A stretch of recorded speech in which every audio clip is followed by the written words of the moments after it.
Жогорку соттун коллегиялык соту камактагы саясатчы Садыр Жапаровдун ишин кароону 5-июнда саат 14:30 карамай болду.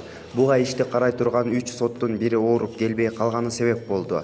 Бул тууралуу Азаттык билдирди. Соттун жактоочуларынын бири Бактыбек Асумидинов коомчулукта резонанс жаратып, 1-2 ай мурда жарыяланган соттук отурумга соттордун биринин келбей калышын сынга алып, чогулгандарды сыйлабастык катары баалады. Жогорку сот камактагы саясатчы Садыр Жапаровдон апелляциялык арызын кабыл алып, соттук отурумду 29 майга белгилеген. Буга байланыштуу жогорку соттун алдында саясатчынын 50дөн ашык талапкерлери чогулган. Алар соттон ишти акыйкат кароону, Жапаровго боштондук берүүнү талап кылышты. Жапаровдун жактоочусу Шарабидин Токтосуновдун Азаттыкка билдиришинче, шаардык соттун чечиминен кийин алардын 1 жылга чейин жогорку сотко кайрылууга укугу бар.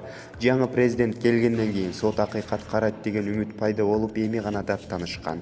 Садыр Жапаров 2013-жылы 7-октябрда Караколдогу митингди уюштуруп, ошол кездеги губернаторду барымтага алуу боюнча айыпталып камалган.